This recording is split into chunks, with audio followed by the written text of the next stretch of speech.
Solvation தொலைக்காட்சி நேயர்களுக்கு வணக்கம். நேயர்களே, வேதம் பேசும் காலங்களில் நடந்த தொடர் நிகழ்ச்சிக்கு உங்களை வரவேற்கிறோம். நம்ம ஒரு பெரிய வரலாற்று பயணத்தை கடந்து கொண்டிருக்கிறோம் என்பதை நீங்கள் எல்லாரும் அறிவீர்கள் இல்லையா? அந்த வரலாற்று பயணத்தை நம்ம பின்னோக்கி பார்க்கப்ப நிறைய நிகழ்வுகள் நடந்திருக்குது அந்த காலத்துல. ஒவ்வொரு காலகட்டத்திலும் என்னென்ன நிகழ்வுகள் நடந்திருக்குதோ அதெல்லாம் நம்ம திருப்பி அசை போட்டு நம்ம பார்க்குறப்ப பல புதிய வெளிப்பாடுகள் நமக்கு கிடைக்கின்றன. நிறைய நீங்க இந்த நிகழ்ச்சியோடு இணைந்திருக்கையில உங்களுக்கு அந்த வெளிப்பாடுகள் உங்களுக்கும் கிடைக்கும் உங்களுக்கு அப்படின்னு நாங்கள் நம்புகிறோம்.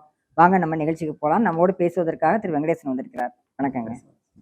இப்போ நம்ம கடந்த நிகழ்ச்சியில இருந்து மக்கள் புறப்பட்டு வந்துட்டாங்க, இஸ்ரேல் புத்திரர். நம்ம பேசின மாதிரி சீனாய் மலையின் அடிவாரத்துக்கு வந்திருக்காங்க. ஆனா ஆண்டவரிடம் இந்த 10 கட்டளைகளை வாங்குறதுக்கு முன்னாடி அந்த 19ஆம் அதிகாரத்துல நிறைய நிகழ்வுகள் சின்ன சின்ன நிகழ்வுகளாக ஒன்றன் பின் ஒன்றா நடந்து கொண்டே இருக்கின்றன இல்லையா? எகிப்துல இருந்து புறப்பட்டு அந்த சீனாயை அடைவதற்கு நாம பாத்தீங்கன்னா வேதாந்தத்துல படிக்கும்போது ஏதோ ஒரு மிக நீண்ட பயணமா தான் நமக்கு அது தெரியுது. எவ்வளவு நாள் இவங்க நடந்தாங்க என்ன இதுங்கிறது நம்மளால நேரடியா புரிஞ்சுக்க முடியாட்டியும் அந்த மாத கணக்குகளை வச்சு நம்மளால அது தெளிவா புரிஞ்சுக்க முடியும். உதாரணத்துக்கு பாத்தீங்கன்னா யாத்ராகமத்துல பாத்தீங்கன்னா 12:6 இருந்து 12:51 13:4 இதுல எல்லாம் பாத்தீங்கன்னா கரெக்டா 1ஆம் மாதம், அதாவது ஆபிப் மாதம், நீசான் அப்படின்னு அதுக்கு பேர் இருக்கு, நிசான் மாதம் சொல்லுவாங்க. இந்த நிசான் மாதம் 14ஆம் தேதி இரவு தான் பஸ்கா ஆசரிக்கப்படுகிற அந்த இரவு. 15ஆம் தேதி விடிய காலையில பாத்தீங்கன்னா அவங்க காம்சேஸ்ல இருந்து கிளம்புறாங்க. அந்த அவங்க இருந்த அந்த நகரத்துல இருந்து அவங்க கிளம்புறாங்க. அந்த இடத்துல பாத்தீங்கன்னா எல்லாவற்றையும் எடுத்துக்கொண்டு, உடைமைகள் எல்லாம் எடுத்துக்கொண்டு அவங்க கிளம்பி அந்த பிரயாணத்துல கரெக்டா உங்க செங்கடலை கிராஸ் பண்ற நேரம் எது அப்படின்னு பாத்தீங்கன்னா ஏறக்குறைய ஆபிப் மாதம் 21ஆம் தேதி அந்த செங்கடலை அவங்க கிராஸ் பண்றாங்க. 7 நாட்களுக்குள்ளேயே அவங்க செங்கடலை கடக்குறாங்க அப்படிங்கிறதையும், அதே மாதிரி 15ஆவது அத்தியாயம் 22 27 இருந்து பாத்தீங்கன்னா கிட்டத்தட்ட 3 நாட்கள் சூர் வனாந்திரத்தை கடக்குறாங்க. இப்ப சூர் வனாந்திரத்துல ஒரு 3 நாட்கள் அங்கதான் அவங்க மாறாவுல தண்ணி இல்லாம கஷ்டப்படுறாங்க. அதுக்கப்புறம் அவங்க ஏலிமுக்கு போறாங்க அப்படிங்கிறதையும், அங்க 12 நீரூற்றுகள் 70 பேரிச்ச மரங்கள் எல்லாம் அந்த பகுதியில முகாமிடுறாங்க. இதற்கு பிறகு அவங்க பாத்தீங்கன்னா 16:1 நம்ம படிக்கும்போது அவங்க 2ஆம் மாதம் 15ஆம் தேதி, அதாவது கிட்டத்தட்ட 1 மாசம் ஆயிடுச்சு. அவங்க அங்க எகிப்துல இருந்து புறப்பட்டு 1 மாதங்கள் சரியாக 30 நாட்கள் கழிஞ்சு பாத்தீங்கன்னா அவங்களுக்கு சீன் வனாந்திரத்துல அவங்க அடைஞ்சிடுறாங்க. அத கிட்டத்தட்ட 15ல அதாவது 16:1 யாத்ராகம் 16:1 நம்ம படிக்கும் இஸ்ரேல் புத்திராய சபையார் எல்லாரும் ஏலிமை விட்டு பிரயாணம் பண்ணி எகிப்து தேசத்துக்கு புறப்பட்ட 2ஆம் மாதம் 15ஆம் தேதியிலே. அப்ப கிட்டத்தட்ட 1 மாசம் ஆச்சு. 1ஆம் மாதம் 15ஆம் தேதி எகிப்துல இருந்து கிளம்புறாங்க. 2ஆம் மாதம் 15ஆம் தேதி அவங்க சீன் வனாந்திரத்துக்கு வராங்க. பாத்தீங்கன்னா அவங்க கையில இருந்து எல்லா சாப்பாடும் தீர்ந்து போச்சு. அப்பதான் அவங்களுக்குள்ள பஞ்சம் ஏற்படுது. 1 மாசத்துலயே அவங்க அடுத்த முறுமுறுப்புக்குள்ள வந்துடுறாங்க. முதல் முறுமுறுப்பு நம்ம தண்ணி மாறா இடத்துல பாக்குறோம். 2வது அவங்களோட பிரச்சனை 30 நாள்ல வருது. 1 மாசத்துலயே அவங்களோட ப்ராப்ளம் வருது. சாப்பாடெல்லாம் தீர்ந்து போச்சு அப்படிங்கிறதும், அங்கதான் ஆண்டவர் அவங்களுக்கு மன்னாவை கொடுக்க ஆரம்பிக்கிறார். கிட்டத்தட்ட அந்த 40 ஆண்டுகளுக்கான முதல் விஷயமே எங்க ஆரம்பிக்கிறது? 1 மாசத்துல ஆரம்பிக்கிறது. 1 மந்த்லயே கடவுள் அவங்கள போஷிக்க ஆரம்பிக்கிறார். வானத்துல இருந்து மன்னா வருகிறது அப்படிங்கிறதையும், அந்த மன்னாவை கூட பாத்தீங்கன்னா ஆண்டவர் அதுல கட்டளை கரெக்டா கொடுக்குறாரு பாருங்க. காலை 6 நாளைக்கு வேண்டியதை எடுத்துக்கணும், 7வது நாளைக்கு 2 நாளைக்கு எடுத்துக்கணும் அப்படிங்கிற ரொம்ப அற்புதமான ஆண்டவர் திட்டமிடுதல். 40 வருஷத்துக்கு எப்படி எல்லாம் நீங்க பண்ணணும் அப்படிங்கிறது ரொம்ப அற்புதமா முதல்ல அவர் சொல்லிதான் கொடுக்குறாரு. அப்போ கிட்டத்தட்ட 40 ஆண்டுகளுக்கான ப்ரொவிஷன்ஸை கடவுள் என்ன பண்றாரு, வாக்கு பண்ணி அங்க அவங்களுக்கு கொடுக்குறாரு அப்படிங்கிறது நம்ம பார்க்கிறோம். இதுக்கு பிறகு ஒரு 10ல இருந்து 15 நாட்கள்ல பாத்தீங்கன்னா அவங்க அடுத்த கட்டமா என்ன செய்யறாங்க, அமலேக்கியர்களோட போருக்கு போறாங்க. அதாவது 17 18வது அதிகாரங்கள்ல பாத்தீங்கன்னா அந்த போரினுடைய காலம் ஏறக்குறைய 35வது நாள்ல இருந்து 45வது நாள். அமலேக்கியர்கள் காலம் நீங்க சொல்றாங்க. அமலேக்கியர்கள் போர்ல கூட எனக்கு ஒரு கேள்வி இருக்கு. எப்படின்னா ஆண்டவர் 13வது அதிகாரத்துல 17 18 நம்ம பார்த்தோம் அப்படின்னா அவங்க சுத்தி கொண்டுட்டு வராரு. அதுக்கு காரணமே என்ன அப்படின்னா, எகிப்துக்கு திரும்ப ஜனங்கள் யுத்தத்தை கண்டால் மனமடைந்து எகிப்துக்கு திரும்புவார்கள் என்று சொல்லி பெலிஸ்தரின் தேச வழியா போவது சமீபமாக இருந்தாலும் தேவன் அவர்களை அந்த வழியை நடத்தாமல் சிவந்த சமுத்திரத்தின் வனாந்திர வழியை ஜனங்களை சுற்றி போக பண்ணினார். அப்ப இந்த பெலிஸ்தர் யுத்தம் பண்ண வேண்டாம், இங்க சமாதானமா வரட்டும். ஆனா இங்க திடீர்னு பாத்தீங்கன்னா அமலேக்கியர் வர்றாங்க. இப்ப யுத்தம், அதாவது அது புறப்பட்ட உடனே இப்ப நீங்க புறப்பட்ட உடனேயே அவங்களுக்கு வந்து அது ஊர் வழியா வரணும், வெளியே வர்றதுக்கு. எகிப்துல இருந்து ஊர் வழியா வெளியே வரும்போது பெலிஸ்தியர்களை எதிர்கொண்டு வரணும். கரையோரமா வர்றது மாதிரி. அந்த காரணத்தினாலதான் கடவுள் என்ன செய்யறாரு, எடுத்த அடுப்புலயே சண்டைக்கு போகணும் அப்படின்னா இவங்க ஏற்கனவே வந்து சொகுசாவே வாழ்ந்து பழகிட்டாங்க, கிடைக்கிறது போதும்னு நினைக்கிறாங்க. ஆமா, ஆமா.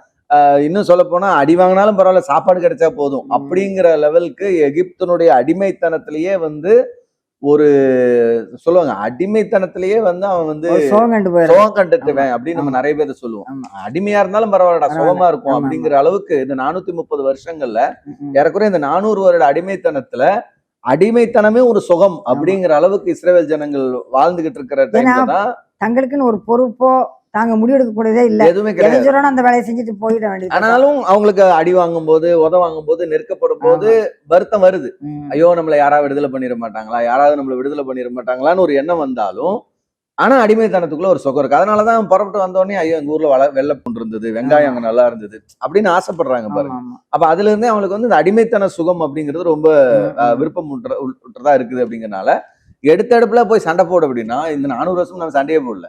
எல்லாம் சாப்பாடு வந்துருது, எவ்வளவு கஷ்டப்பட்டாலும் வீட்டுக்கு சாப்பாடு கிடைச்சிருங்கிற அளவுல உட்கார்ந்துட்டு இருக்க நேரத்துல போனோன்னு சண்டை போடுங்க அப்படின்னா ஒரு 100 பேர் செத்தா உடனே என்ன பண்ணிடுவான், பயந்துருவான். அப்படிங்கிறதுனால ஆண்டவன் செங்கடலை பிளந்து அவ்வளவு அற்புதங்களையும் செஞ்சு சம்பந்தமே இல்லாம அந்த பக்கம் கூட்டிட்டு போய் சுத்தி கூட்டிட்டு வந்தாலும் ஒரு 40-50 நாள்ல உங்களுக்கு எல்லாம் கிடைக்கும், ஆண்டவர் நம்ம கூட இருக்கிறாரு, அவர் நமக்கு ஜெயத்தை தருவாருங்கிற எல்லா நம்பிக்கையும் கொடுத்ததுக்கு அப்புறம் தான் இந்த 50 நாளைக்கு அப்புறம் அந்த கிட்டத்தட்ட 45 நாள் அந்த டைம்ல தான் வந்து இந்த யுத்தத்துக்கு வருது, அமலேக்கியர்களோட யுத்தம் வருது. அது ஒரு நாள்ல நடக்கல.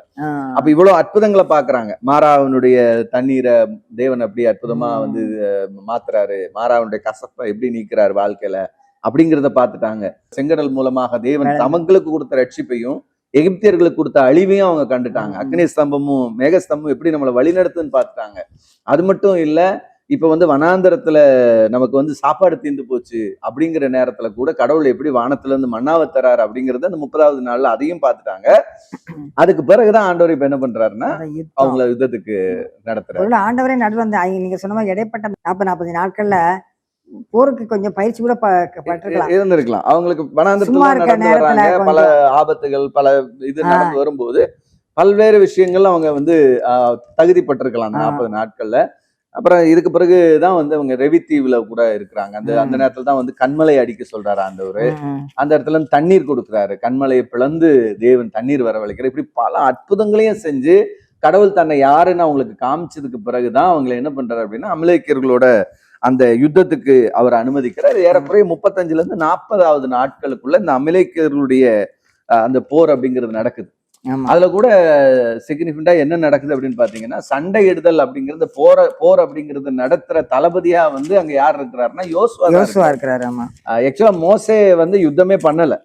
நார்மலா வந்து கடவுள் அவரை வந்து யுத்தத்துக்கு எல்லா யுத்தத்தையும் படிச்சவரா இருந்தாலும் அவரை வச்சு யுத்தம் பண்ணல. மோசைய வந்து தேவன் வந்து ஒரு ரட்சகனாக வைத்திருந்தாலும் அவரை தளபதியாக இருந்தது வந்து யோசுவா அப்படிங்கறத நம்ம பாக்குறோம். பிசிக்கலா யுத்தம் பண்றதுக்கு யோசுவா, ஆனா ஸ்பிரிச்சுவலா அதை எடுத்துட்டு போறது கடவுள்கிட்ட கொண்டு போறதுக்கு மோசே தேவன் வந்து ரெண்டும் அங்கே நடந்துகிட்டே இருக்கு.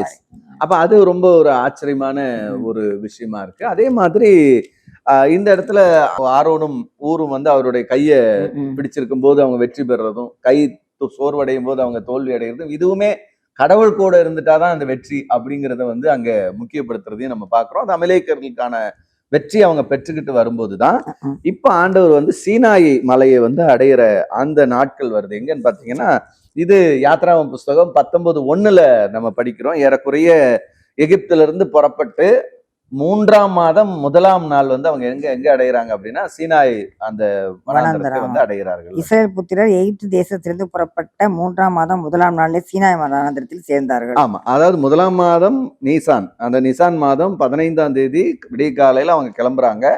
2ஆம் மாதம் அதுல 15 நாள், 2ஆம் மாதத்துல ஒரு 30 நாள், 45 நாள் கடந்து 46வது நாள் அவங்க எங்க இறங்குறாங்க அப்படின்னு பாத்தீங்கன்னா சீனாய் வனாந்தரத்துக்குள்ள இறங்குறாங்க. இதுல இருந்துதான் வந்து அங்க சீனாயில தான் ஆண்டவர் என்ன செய்யறாரு, இந்த ஜனங்களை வந்து ஒரு நாடாக, இதுவரைக்கும் அவர்கள் ஒரு நாடோடி மக்கள் கூட்டமா தான் இருக்கிறாங்க. இந்த சீனாய் வர வரைக்கும் இவர்கள் ஒரு நாடோடி மக்கள் கூட்டமாக எகிப்துல இருந்து புறப்பட்டு வந்து ஒரு மக்கள் இன கூட்டமாகத்தான் இருக்கிறாங்க ஒழிய இவங்க நாடா கிடையாது. இவங்களுக்குன்னு சட்டம் கிடையாது, இவங்களுக்குன்னு எதுவும் தனித்துவமான இது கிடையாது. இப்ப ஆண்டவர் இவங்களை வந்து வெறும் ஒரு நாடோடி குழுவாக வைக்க விரும்பல. அவங்களை அழைச்சதே வந்து இவங்களை ஒரு தேசமாகத்தான் அழைச்சிருக்கிறார். அதனால இவர்களை தேசமாக மாற்றுகிறார். அதுதான் ரொம்ப முக்கியமா. ஒரு நாடு அப்படின்னா அதுக்கு ஒரு சட்டம் இருக்கும். இப்ப நம்ம இந்தியா அப்படின்னா இந்தியாவுக்கு ஒரு இந்தியா அரசியல் அமைப்பு சட்டம் அப்படின்னு ஒண்ணு இருக்கு. அதுதான் இந்த நாடு. இந்த நாட்டை எப்படி ஆளணும்னா அந்த சட்டத்தின்படி தான் ஆளணும் அப்படிங்கிறது நமக்கு தெரியும். அதான் ரூல்ஸ். அதைத்தான் ஆண்டவர் என்ன செய்கிறார் அப்படின்னு பாத்தீங்கன்னா சீனாயில அந்த ஜனங்களுக்கு அவர் கொடுக்கிறாரு. அது கிட்டத்தட்ட 50வது நாள், ஏறக்குறைய 3 நாள் அவங்கள பரிசுத்தப்படுத்திட்டு மோசைய வந்து அவர் வந்து மலை மேல ஏறி வர சொல்றாரு. ஆமா. அந்த மலை மேல ஏறி வந்ததுக்கு பிறகு அங்க வந்து நம்ம சில சம்பவங்கள் 2-3 டைம் கூட அவர் இறங்கி ஏறி. ஆமா, அது வந்து பாத்தீங்கன்னா ஏதோ ஆண்டவர் இந்த எராண்ட் பாயின்னு நம்ம சொல்லுவாங்க பாத்தீங்களா, போயிட்டு போயிட்டு போயிட்டு போயிட்டு 19வது அதிகாரத்துல நம்ம பேசின அதிகாரத்துல 3வது இதுல மோசே தேவன் இடத்துக்கு ஏறி போனான். அப்ப போய் ஆண்டவர் வந்து இந்த போய் ஜனங்கள்கிட்ட சொல்லு, நீங்க என்னுடைய சொந்த சம்பத்தா இருப்பாங்க, இதெல்லாம் நீங்க செய்யணும், போய் கேட்டோன்றாரு. திருப்பி அவர் கேட்டு வர்றாரு. 7வது வருஷத்துல மோசே ஜனங்கள் இடத்துக்கு போறாரு, மூப்பர் பேசுறாரு. அப்புறம் திருப்பி ஜனங்கள் வந்து மோசைட்ட நாங்க அப்படி நடப்போம், ஆண்டவருடைய சித்தப்படி சொல்றதெல்லாம் கேட்பாங்க. திருப்பி 8வது வருஷம் திருப்பி மோசை இறங்கி ஏறி போறாரு. அப்புறம் திருப்பி என்ன பண்றாரு, கடவுள் சொல்றாரு, கார்மேகத்தில் நான் வர்றேன் உனக்காக வேண்டின்னு சொல்றாரு. ஜனங்கள்லாம் பரிசுத்தப்படுத்து அப்படின்றாரு. 14வது வருஷத்துல திருப்பி மலையிலிருந்து இறங்குறாரு. அதுக்கப்புறம் திருப்பி 20வது வருஷம் திருப்பி ஏறி போறாரு. ஏறி போனோன்னு ஆண்டவர் என்ன சொல்றாரு, எல்லாரையும் வான் பண்ணிட்டியா, மலைக்கு பக்கத்துல யாரும் வரக்கூடாது. ஆமா ஆண்டவரே, வரமாட்டாங்க எல்லாம் சொல்லிட்டேன்ல. திருப்பி நீ இறங்கி போய் சொல்லிட்டாரு. 21வது வசனத்துல திருப்பி மோசே இறங்கி போனார்.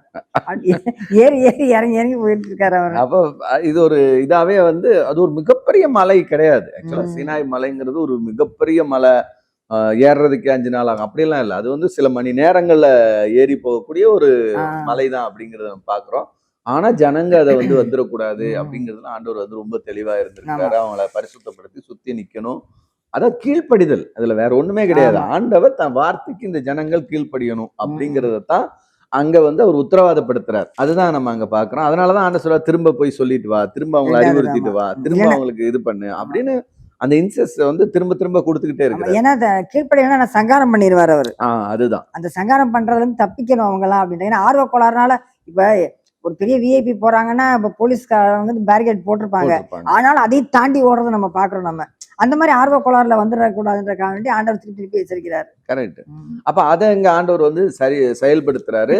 அதுக்கு பிறகு மோசே ஏறி போகிறார். ஏறி போகும்போது ஏறக்குறைய 50வது நாள், அதாவது இது வந்து கிட்டத்தட்ட அவர்கள் எகிப்து இந்த பஸ்காவை ஆசரித்து வந்து 50வது நாள் அவங்க என்ன செய்யறாங்க அப்படின்னா, அதாவது தலைச்சன் பிள்ளை, எகிப்தினுடைய தலைச்சன் பிள்ளை கொல்லப்பட்டு இவர்கள் பாதுகாக்கப்பட்டு பஸ்கா அடிக்கப்பட்டு புளிப்பில்லாத அப்ப பண்டிகைக்கு பிறகு 50வது நாள் வந்து ஏறக்குறைய 50வது நாள் தான் வந்து தேவன் தன்னுடைய வார்த்தைகளை, தன்னுடைய கற்பனைகளை தேவன் மோசேக்கு கொடுக்கிறார் அப்படிங்கிறத பாக்குறோம். இப்ப நம்ம புதிய ஏற்பாட்டு எப்படி பார்த்தோம் அப்படின்னா, பொதுவா இந்த பேசிக் இன்ஃபர்மேஷன் நிறைய பேருக்கு தெரிஞ்சிருக்கும். ஒருவேளை அவங்க காலக்கணக்கை போட்டுக்க மாட்டாங்க.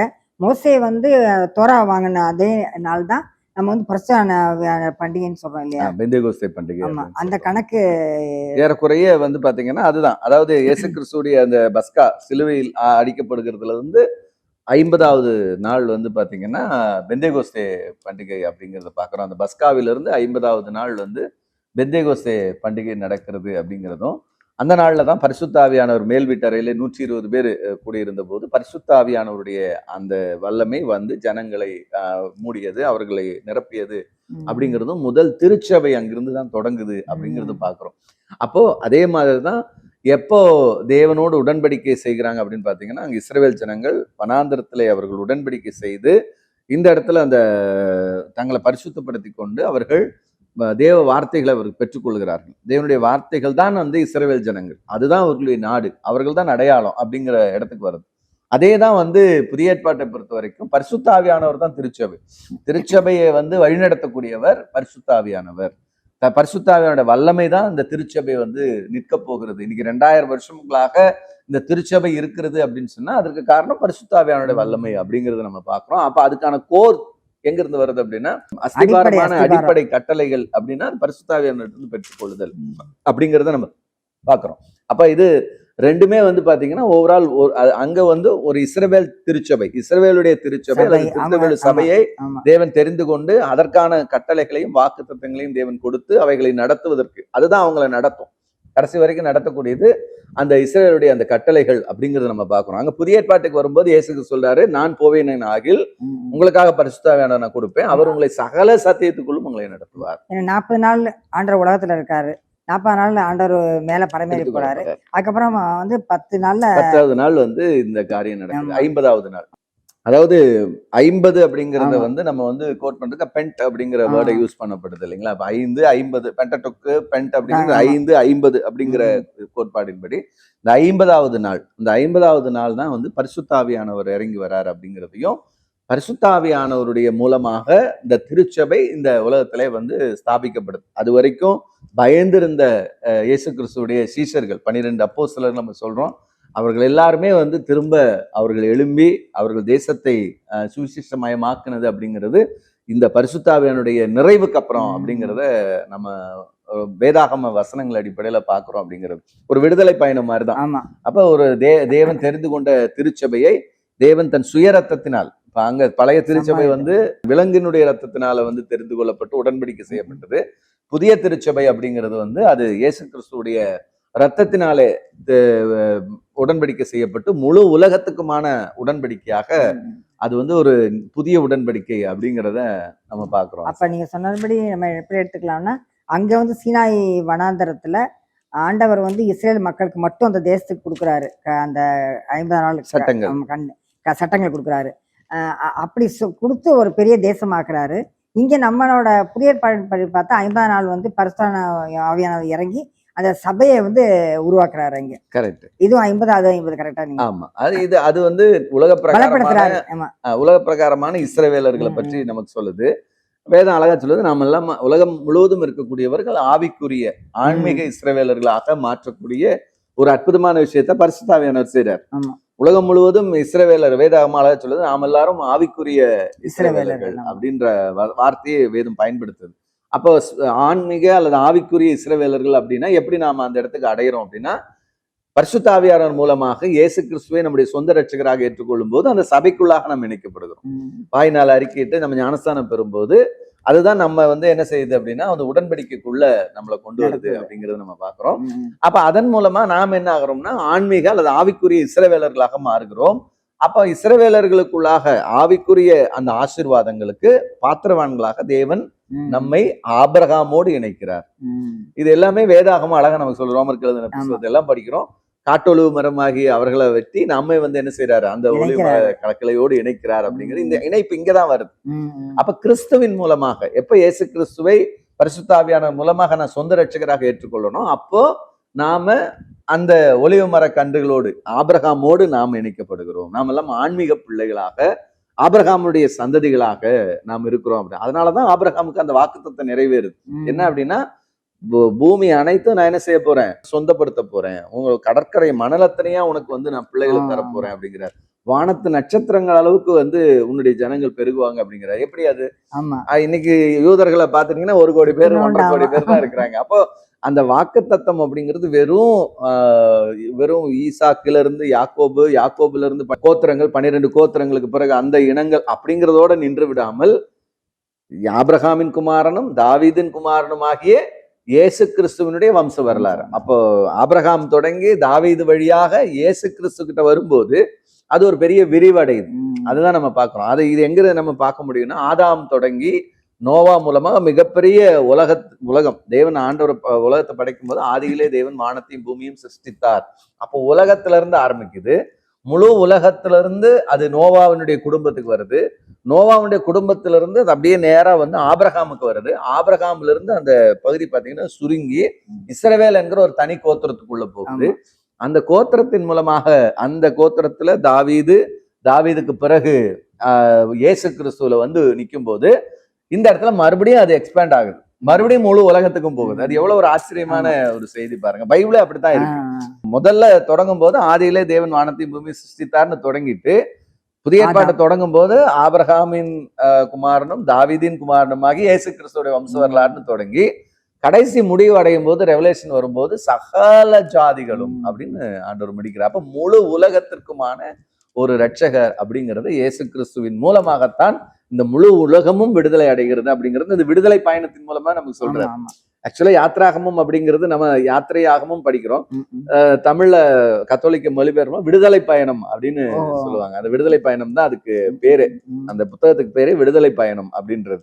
என்னன்னா, எப்படி இந்த ஜனங்கள் இந்த முழு மனுகுலம் எப்படி இஸ்ரவேலர்கள் எகிப்துல அடிமைத்தனத்துல இருந்து விடுவிக்கப்பட்டார்களோ, எப்படி பஸ்கா ஆட்டுக்குட்டியின் மூலமாக அவர்கள் பாதுகாக்கப்பட்டார்களோ, அதனுடைய ரத்தத்தினால அவர்கள் எப்படி விடுதலை அடைந்தார்களோ, அதுபோலவே முழு மனுகுலமும் ஆதாமுடைய அந்த வீழ்ச்சியிலிருந்து இயேசு கிறிஸ்துவனுடைய அந்த ரத்தத்தினாலே மீட்கப்பட்டு அவர்கள் ஒரு மிகப்பெரிய பயணத்துக்குள்ளாக கடந்து போகிறார்கள் அதுதான் நம்ம பார்க்கிறோம். அதே மாதிரி அவர்கள் எப்படி ஒரு சட்டத்தை பெற்றுக்கொண்டு ஒரு கட்டுக்கோப்பான தேசமாக மாறினார்களோ, அதுபோல கிறிஸ்துவனுடைய சபையும் திருச்சபையும் தேவனுடைய பரிசுத்த ஆவியானவர் மூலமாக ஒரு முழுமையடைந்த ஒரு ஆவிக்குரிய உலகத்தினுடைய தேசமாக, நான் அழகா சொல்லும்போது அவங்கெல்லாம் பரதேசிகள் அப்படின்னு சொல்லுவோம்.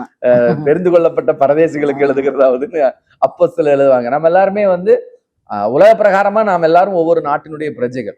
இப்ப நாம இந்தியனா இருக்கலாம், அமெரிக்கனா இருக்கலாம், இல்ல சைனீஸா இருக்கலாம், கொரியனா இருக்கலாம். இப்படி வேற வேற நாடுகள்ல நம்ம பிரஜைகளா இருந்தாலுமே ஆன்மீக அடிப்படையில அப்படின்னு வரும்போது, ஆவிக்குரிய அடிப்படையில நாம் எல்லாருமே இங்க ஒரு பரதேசிகளாகத்தான் இருக்கிறோம். நாம எந்த ஒரு குடியுரிமை அற்றவர்களாக, ஆவிக்குரிய ஆன்மீக அடிப்படையில குடியுரிமை அற்றவர்களாக இருக்கிறோம். அப்ப நம்முடைய தேசம் சுயதேசம் இது இல்லை அப்படின்னு சொல்றோம். அப்ப நம்ம சுயதேசம் எங்க இருக்குன்னா, நம்முடைய தேசம் அது ஒரு ஆவிக்குரிய பரலோகத்தை அடிப்படையாக கொண்டது அப்படிங்கிறத நம்ம பார்க்கிறோம். அப்ப அதுதான் நம்மளுடைய சிட்டிசன்ஷிப் இருக்கக்கூடிய ஒரு இடம். அப்ப அந்த இடத்தை நோக்கிய பயணத்துக்கு தான் நாம வாழ்ந்துகிட்டு இருக்கோம் அந்த பூமியில அப்படின்பது. திருச்சபை நம்மை அந்த இடத்தினுடைய குடியுரிமை கொடுக்கக்கூடிய இடமா மாறு.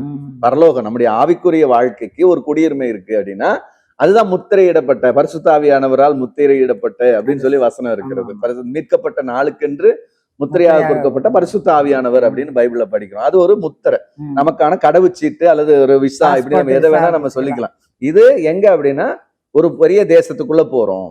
எப்படி ஒரு கானானுக்குள்ள இஸ்ரவேலர்கள் கடந்து போகிறார்களோ, அப்படிப்பட்ட ஒரு கானானுக்குள்ள கடந்து போகிறதுக்கான ஒரு கடவுச்சீட்டாக அல்லது ஒரு விசாவாக நமக்கு கொடுக்கப்படக்கூடியவர் தான் பரிசுத்த ஆவியானவர்.